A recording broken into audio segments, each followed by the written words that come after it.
This mechanic girl thought she was just buying an old abandoned barn, but what she found inside it shocked the entire classic car community.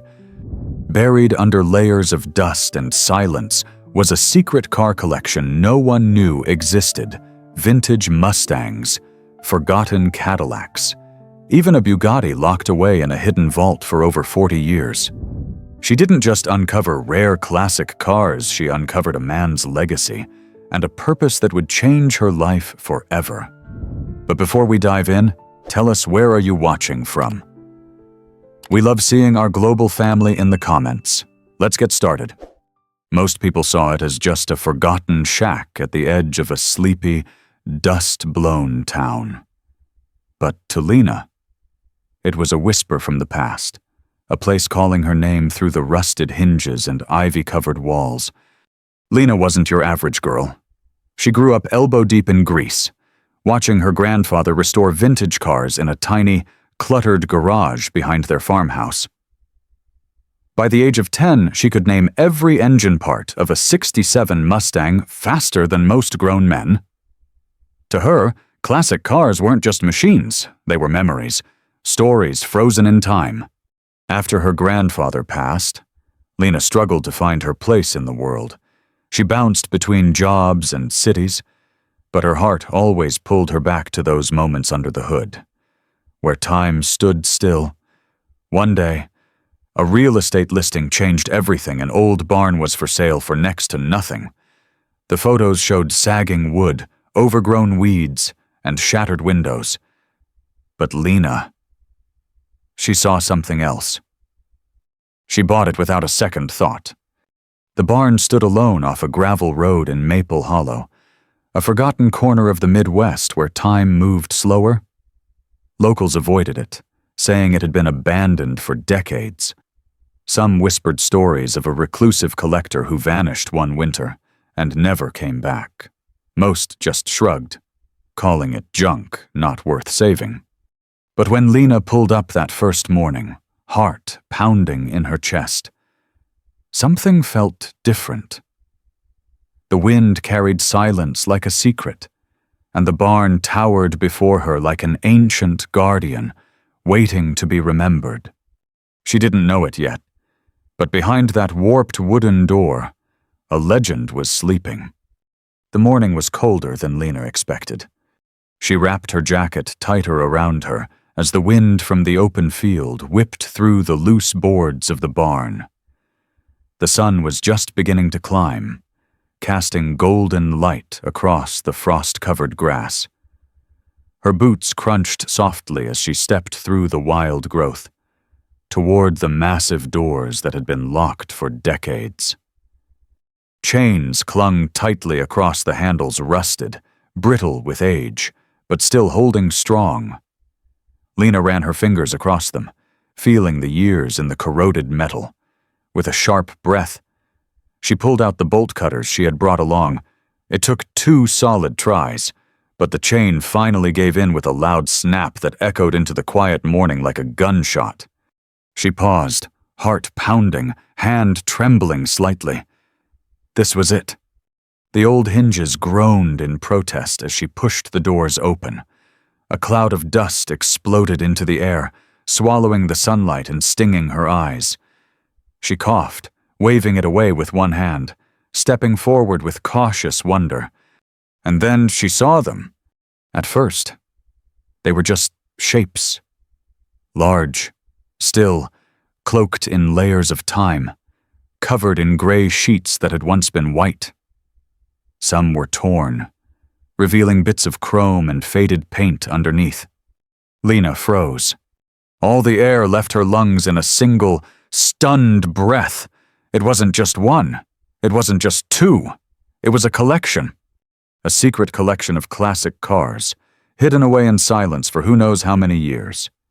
The light poured in behind her now, and as her eyes adjusted, details began to emerge. A curving fender here, the tail light of something unmistakably American there. She stepped closer to one, gently pulling back the sheet.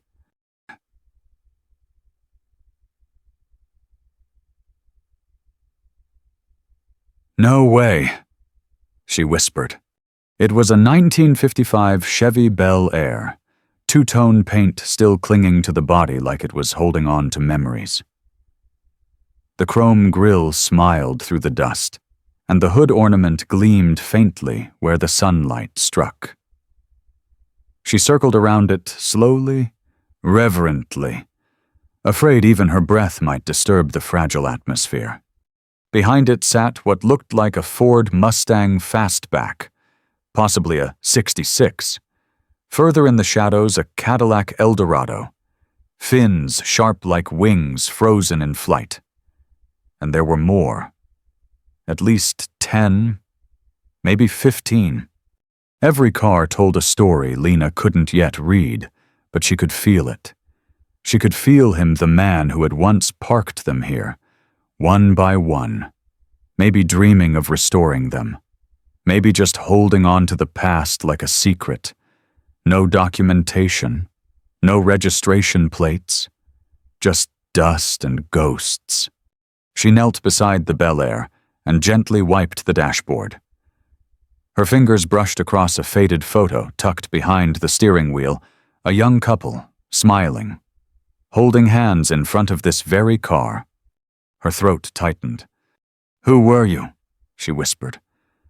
"Why did you leave all this behind?" Lena stood up, walking deeper into the barn. Each step uncovered something new, an old leather jacket still hanging on a peg, vintage oil cans lining the shelves, a tool chest that hadn't been opened in decades. She felt like she had walked into someone else's dream. Or maybe she'd stepped into her own. And as she stood there, surrounded by history, she realized this wasn't just about the cars. This was about remembering, restoring not just metal and rubber, but stories, lives, love, dreams long forgotten. Her hands were trembling, but not from fear, from awe, from the sheer weight of what she had uncovered. She pulled out her phone with shaking fingers and snapped a single photo. Then she whispered, as if afraid the barn might answer back. "They're going to live again." Lena didn't leave for hours that day. She walked from car to car, documenting every shape, every emblem, every flake of paint. It felt almost sacred. And the deeper she went into the barn, the more she found sketches on old notepads, parts wrapped in newspaper from the 1970s, letters yellowed with age. Each discovery peeled back another layer of the story. She imagined the man who had once owned them, a mechanic, maybe, or a collector who didn't want the world to know what he had. Perhaps he was a dreamer like her, someone who found peace in machines and memories. But why had he left? Why had no one come looking? Lena knew there were more questions than answers. But that didn't matter. Not yet. What mattered was that she had found something worth saving. And in some strange way, it felt like these cars had been waiting for her. As the sun began to fall, Lena stood at the barn's threshold once more. She looked back one last time before pulling the doors shut. She knew she would be back the next day. And the next. Because this wasn't just a barn anymore. It was a second chance, a resurrection, and she was ready. It was the third morning since Lena had unlocked the barn. She had barely slept. Her nights were spent staring at the photos she'd taken, zooming in on details, rusted door handles, sun-warped dashboards, patches of original paint struggling to shine through the dust. But the real magic, she knew, still lay untouched. Somewhere in that barn, something deeper was waiting. That day, she brought gloves, tools, a flashlight, and most importantly, time. She had cleared her schedule for the next 2 weeks. Nothing else mattered now. Lena pushed the doors open again. But this time, there was no hesitation. The familiar scent of aged wood, oil, and time greeted her like an old friend.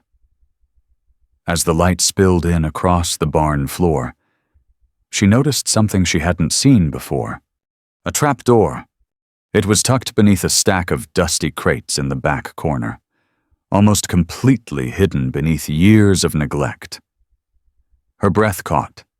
She carefully moved the crates aside, one by one, revealing the outline of a hatch worn by time. The handle was rusted solid, but Lena wasn't deterred. She grabbed a wrench from her bag, tapped the edges loose, and with one hard pull, creak, the trapdoor groaned open, revealing a wooden staircase descending into darkness. She stared at it. Her heart thumped like it did the day she first arrived. Was it just a root cellar? Maybe an old storage space?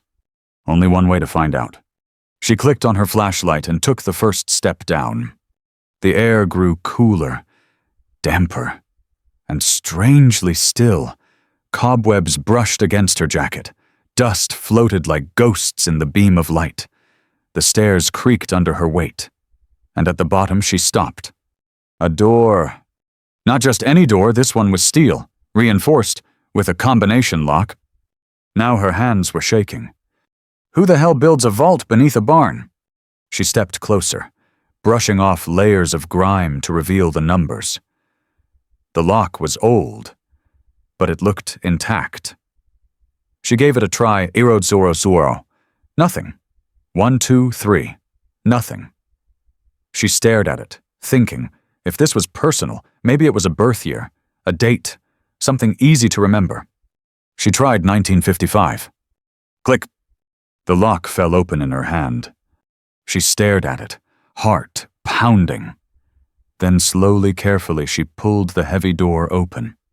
What she saw inside took her breath away. The room wasn't big, but it was precise. Shelves lined the walls, each meticulously labeled, leather-bound notebooks stacked neatly on a desk. A faded U.S. flag hung from one beam. In the center of the room sat something covered in a velvet tarp, carefully preserved.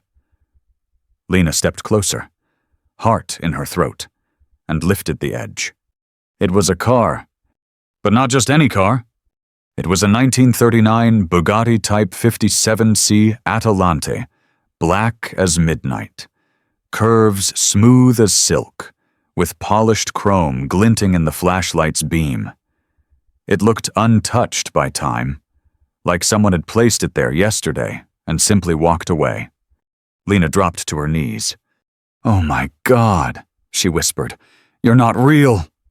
The Atalante was one of the rarest classics in the world. Only a handful existed, and fewer had survived in this condition. This wasn't just a collector's piece.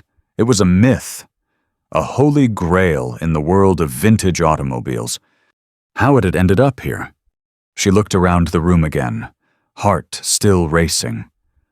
On the desk were journals, invoices, faded blueprints. She opened one of the notebooks.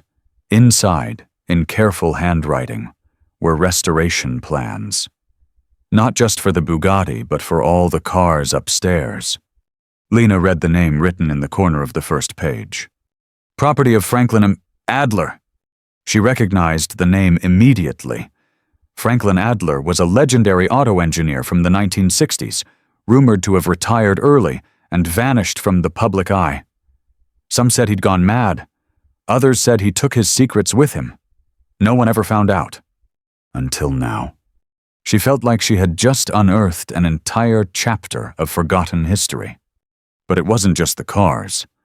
In a separate box, tucked beneath the desk, Lena found stacks of old photographs, black and white images of Franklin smiling beside each car, standing next to a young boy, holding what looked like blueprints. There were newspaper clippings, 2 stories of charity builds, custom engine designs, even correspondence with Henry Ford II. The man had been a genius, and he had left it all here, buried under dust and silence. Lena sat on the stool, surrounded by history, tears stinging her eyes. This wasn't just about finding something rare. This was about honoring a legacy. She looked around the room again and whispered, "I found you. I'll take care of them. I promise." Later that night, Lena sat in her truck outside the barn, her hands still trembling. The wind howled through the trees, but she barely heard it. She was still trying to process what had happened. She had bought an abandoned barn on a whim. Now she had the key to one of the greatest forgotten automotive collections in the world, and the story of a man who had dedicated his life to preserving beauty, only to fade into obscurity. But Lena wouldn't let that happen again. She pulled out her phone, opened a new folder, and titled it, "The Adler Collection Resurrection Project." This was only the beginning. In the days that followed her discovery, Lena no longer saw the barn as just a shelter for forgotten cars. It had become something else entirely. It was a cathedral of memory, a sacred place, a mirror. She would arrive just after sunrise, coffee in hand, step through those towering doors, and the world outside would disappear. Within those wooden walls, time moved differently, like the clocks had stopped ticking the day Franklin Adler walked away from it all. As she worked her way through each car, brushing off decades of dust, recording every serial number, checking the condition of tires that hadn't rolled in 50 years, Lena found herself slowing down, not just in movement, but in thought. There was no rush, no deadlines, no pressure to post or prove or please. It was just her and them, and the more time she spent with each vehicle, the more she began to feel like she was meeting people, not things. The Cadillac Eldorado with the faded crimson leather seemed proud, regal even in its decay, as if it once carried someone important. The Ford Mustang, still vibrant beneath the grime, felt like a teenager frozen in time, eager, wild, and waiting for another chance to run. But it was the Bugatti, resting peacefully in its underground chamber, that changed her the most. Every time Lena stepped into that secret room, it was like stepping into Franklin's mind. His notebooks, his scribbled thoughts, equations, dreams were still there, untouched. In one entry, dated November 1969, he wrote, "Perfection isn't about speed, it's about soul. A car with soul will outlast the man who builds it." Lena read that line over and over. She had always chased speed, results, approval. Ever since she left her grandfather's garage, she'd been trying to prove she belonged in a world that often dismissed women like her. And yet, here was a man, a forgotten legend who had chosen quietness over fame, purpose over applause. Franklin had disappeared from the world not because he was lost, but maybe because he wanted to preserve something untouched, something pure. That thought haunted her in the most beautiful way.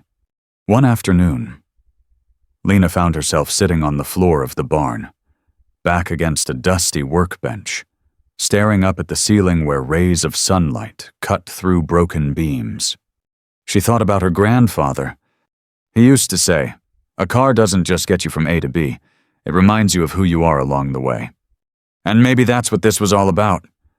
Maybe these cars, this barn, they weren't just hidden for safekeeping. Maybe Franklin knew someone would come along someday, someone who wouldn't just see dollar signs or museum pieces, but stories, lessons, someone who would understand that the past isn't meant to be thrown away, it's meant to be understood. And maybe that someone was her. Later that week, Lena drove back into town for parts filters, gloves, a few tools she didn't realize she'd need. At the supply store, an older man with weathered hands and a wrinkled ball cap glanced at her basket. "You working on something old?" he asked casually. Lena smiled. "Yeah, you could say that." They talked for a bit, nothing too deep. But as she was about to leave, the man added, "Funny thing about old machines, they don't start easy, but they sure remember." She paused, Remember what she asked.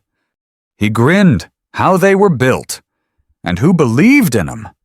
That stayed with her, because the truth was, Lena hadn't just uncovered Franklin's legacy.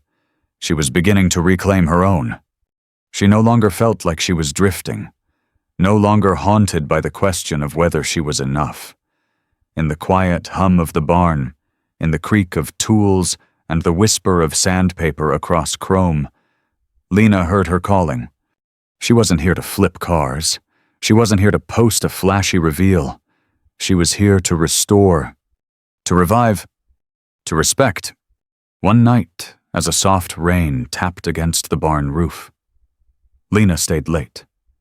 The only light came from a single hanging bulb above the Bugatti. She sat in a folding chair, sipping tea, watching the dust swirl in the golden glow. She wasn't alone. Not really. She could feel Franklin there, not as a ghost, but as a presence, in the careful way he labeled every part bin, in the precision of his notes, in the poetry of how he preserved the past without needing recognition. She whispered into the quiet, "I get it now." And she meant it. The next morning, Lena changed everything. She created a blog, not a flashy one, just a simple space titled Letters to Franklin. Each post would be a journal entry, what she was restoring that day, what she discovered, what she felt.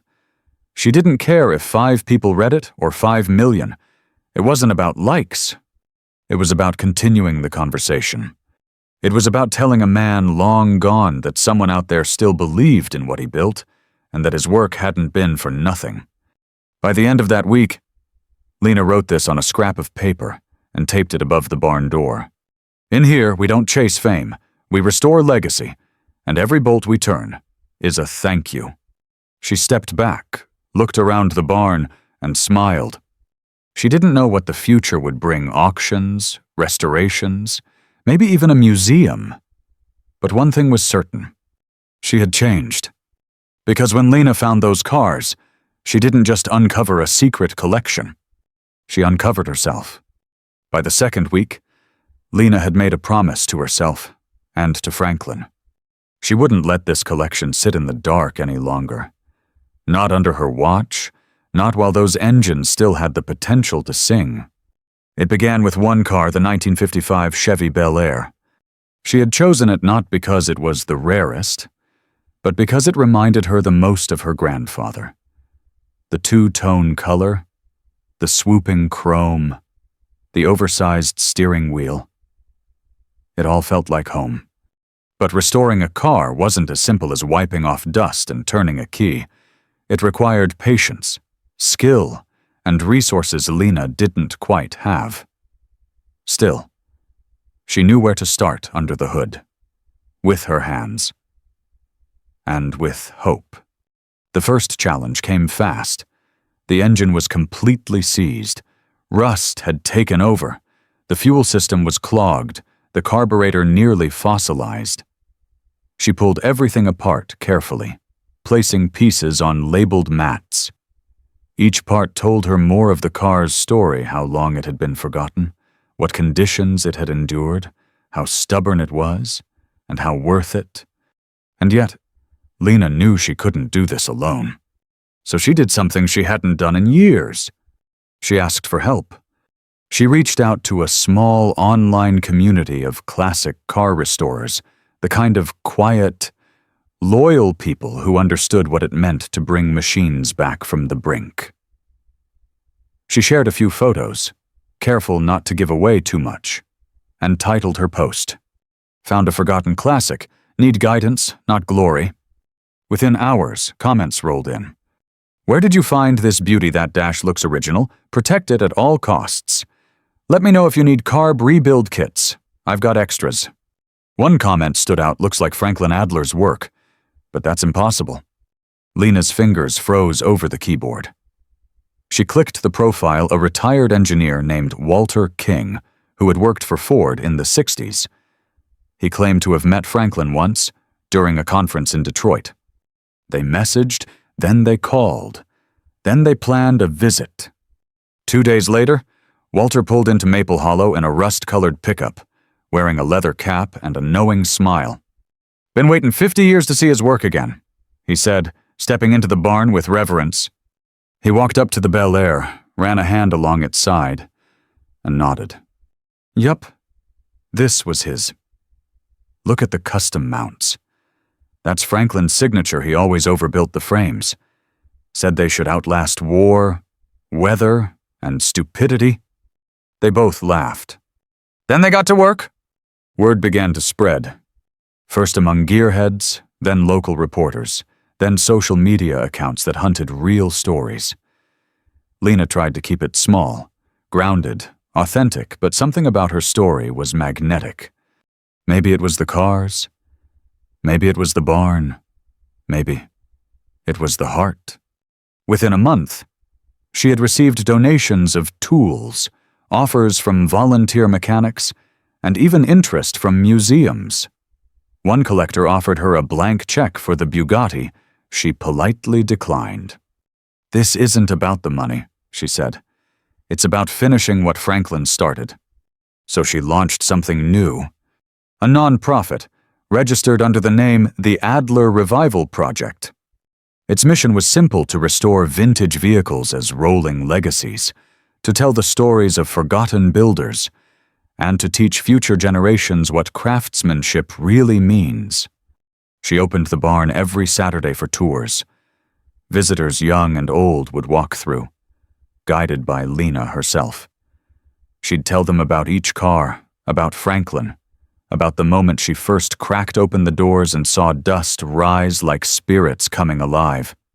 Kids would stare wide-eyed at the shiny chrome, asking, did this one-race elderly veterans would pause beside the Buick Roadmaster, whispering, "My dad had one just like this." It wasn't just about engines anymore. It was about connection. As weeks turned into months, the Bel Air came back to life. It started with a low hum, hesitant, shaky. But then Lena adjusted the timing, tightened the belts, and turned the key again. This time, it roared. Tears welled in her eyes. She didn't scream. She didn't cheer. She just leaned her forehead against the steering wheel and whispered, "You're home." Each car restored became a chapter in a story bigger than herself. The Mustang turned out it was a special Shelby trim, one of fewer than 200. The Eldorado Lena found a wedding ring beneath the passenger seat. She never told anyone, just polished it and kept it in a tiny velvet box. The Bugatti, it would be the final piece. The crown jewel, not to be sold, but one day displayed, just as Franklin would have wanted, not behind velvet ropes, but on a road where it belonged. One morning, Lena received a letter. Not an email, a real letter, handwritten. It was from Franklin's nephew, a man she didn't know existed. He had seen a photo of the barn online and recognized the work. Inside the envelope was a photo of Franklin, standing proudly beside the Bugatti in 1980, and a note. "Thank you for remembering him. He always said someone would—" Lena held the photo in her hands for a long time, then pinned it to the barn wall right above the door, where everyone could see. Because this barn wasn't abandoned anymore. It was alive. It was humming. And thanks to Lena, it would never be forgotten again. Before the barn, Lena had been drifting. She had always known how to work with her hands. Fixing things came naturally, but believing in herself, that had always been harder. In the past, she had worked in garages where her opinions were dismissed, where customers assumed the man beside her was the expert. She'd smile politely, do her job, and bite her tongue. Over time, she began shrinking herself just to fit in, even though engines made more sense to her than most people ever had. But ever since that day, she cut the rusty chain and stepped into the barn. Something inside her had shifted. Slowly at first, like a carburetor getting its first breath of air in decades.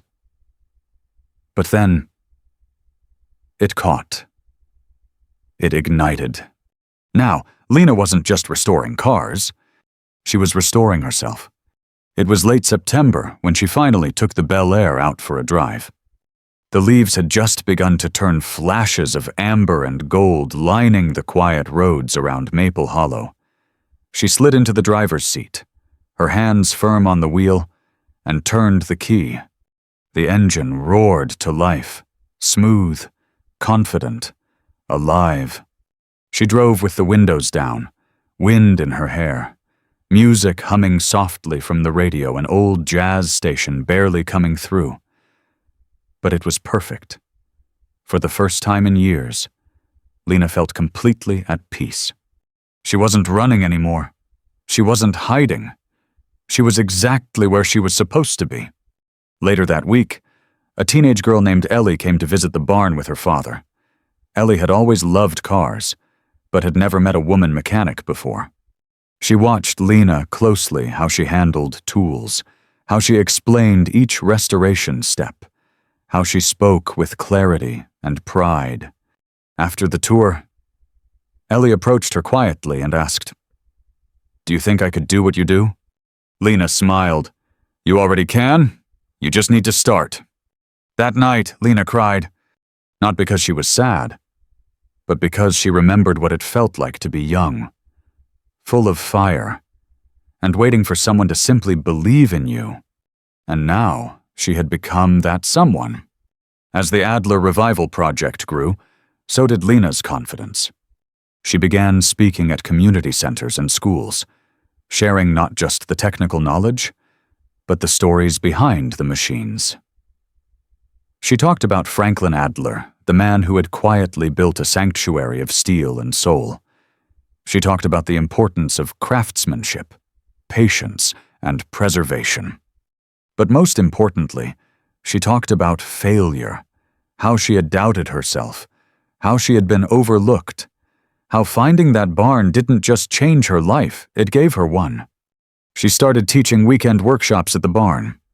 Not big, flashy events, just small, hands-on sessions where people of all ages could come and learn how to use a wrench, change a tire, polish chrome, or identify classic car models. One Saturday, an elderly man named George showed up with trembling hands. His wife had passed the year before, and he said he just needed to be around something that reminded him of when the world was slower. Lena gave him a gentle task cleaning and labeling old spark plugs. He stayed for 4 hours, smiling. Lena realized then this project wasn't just about history. It was about healing. Of course, there were hard days. Days when the work was overwhelming. When a rare part couldn't be found. When the weather turned and leaks formed in the roof. When critics online accused her of fabricating the story, or claimed she was just a girl with good PR. But every time Lena felt that old, familiar self-doubt creeping in, she'd walk to the back of the barn, to the Bugatti, to the notebooks, to the quiet. And she'd remember, she didn't have to prove anything. She just had to continue. Continue preserving, continue honoring, continue building not just cars, but legacy. One evening, as the sun dipped low and the barn glowed with warm orange light, Lena stood with Walter, the retired engineer who had become like family. They were polishing the hood of the Cadillac, chatting about nothing and everything. Walter turned to her and said, "You know, when I first saw you, I thought there's a girl who loves cars. But now I see a woman who's building something bigger than herself." Lena didn't respond right away. She just looked around at the barn, the cars, the tools, the chalkboard filled with plans and dreams, and she whispered, "I finally feel like me." That night, she wrote another blog entry for Letters to Franklin. "You didn't just leave behind a collection. You left behind a blueprint not for machines, but for meaning.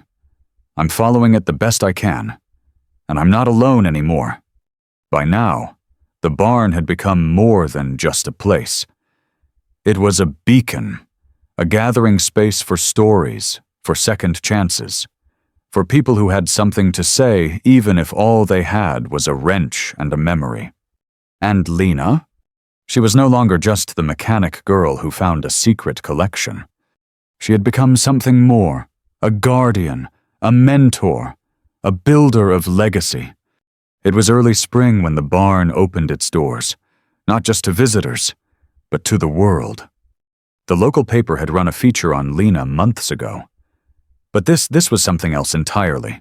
National reporters, documentary filmmakers, and vintage car experts all made their way to Maple Hollow, drawn by the mystery and magic of what was now being called the greatest forgotten automotive find in American history. But for Lena, the real story was never about headlines. It was about that feeling she got every time she turned the key on one of Franklin's cars and heard the engine breathe again. One by one, the machines had come back to life. The Mustang Fastback, now gleaming cherry red, roared down the back roads like a stallion released from a decades-long slumber. The Cadillac Eldorado, once sunken into dust and shadows, now sparkled under polished chrome, proudly carrying passengers who'd once dreamed of owning a piece of history. And the 1955 Bel Air. That one had become Lena's signature. People didn't just recognize the car, they recognized the story. The Adler Revival Project had become a movement. Mechanics from across the country started writing to her women, especially sharing their stories of being overlooked, discouraged, talked over, telling Lena that her courage gave them a kind of permission they didn't know they needed. College students volunteered to intern. Engineering professors asked to bring their classes. A museum in Detroit reached out to create a permanent exhibit dedicated to Franklin Adler, curated by Lena herself.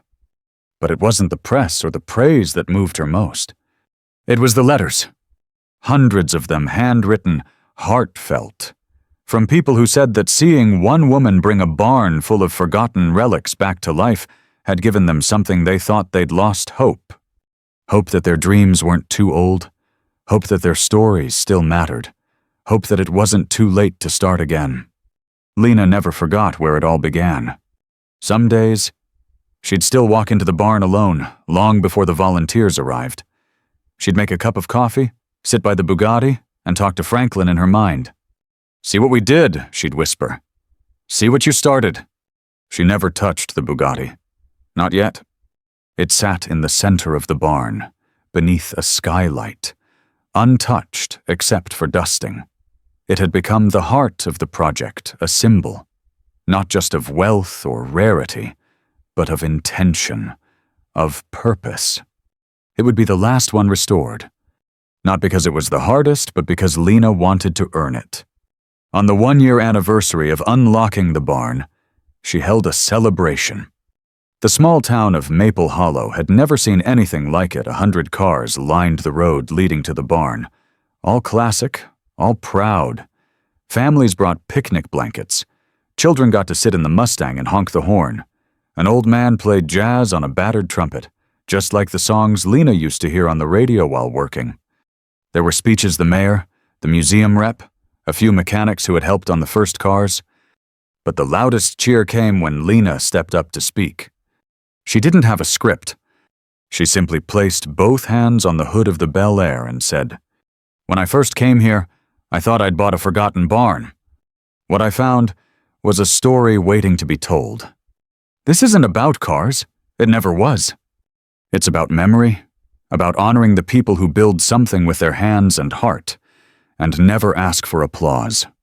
This project has changed my life. And if you're here tonight, it means in some way it's changed yours too.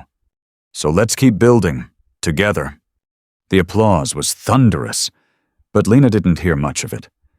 She was looking up through the skylight at the stars beginning to appear, and she smiled. In the months that followed, the barn expanded. A second wing was built not to hold more cars, but to teach, workshops, classrooms, open bays where young people could learn mechanics from seasoned experts. No tuition, no gatekeeping, just knowledge passed from hand to hand. They called it Franklin's Garage, and on the wall above the entrance, in big, bold letters. It read, "You can't rush soul. Franklin M. Adler." One crisp morning in October, Lena finally walked into the Bugatti's chamber with a wrench in her hand. She circled the car slowly, ran her fingers along the polished fender, then placed her tools down on the workbench. "I think we're ready," she said softly. And in that quiet, holy moment, with the leaves rustling outside and the light slanting in through old wood beams, Lena wasn't just restoring a car. She was completing a promise. To Franklin, to herself, to everyone who had ever been told their dream was too far gone. They called her the keeper of the barn. But Lena knew better. She wasn't keeping anything. She was setting it free. Anyone can restore the past if they're willing to listen deeply enough and care boldly enough. As the late afternoon sun filtered through the weathered beams of the Maple Hollow barn, Lena Adams set down her wrench and opened a new notebook not to plan another restoration, but to sketch out a mentoring program for young mechanics who had been told they didn't belong. This time, they'd hear something different. She knew now the dream she once held in silence wasn't just hers anymore. It belonged to every girl with oil-stained hands, every boy building engines in their backyard, and every forgotten soul who thought their best days were behind them. The mechanic girl who once doubted her worth had become the guardian of a legacy, one that would carry others forward. One story, one car, one second chance at a time. Because for Lena and for everyone who dares to begin again, the barn was never the end. It was always the beginning. The end. Up next, 2 more stories that prove the past still has something powerful to say. Click to keep the journey going, and hit subscribe if you believe that every story deserves a second chance.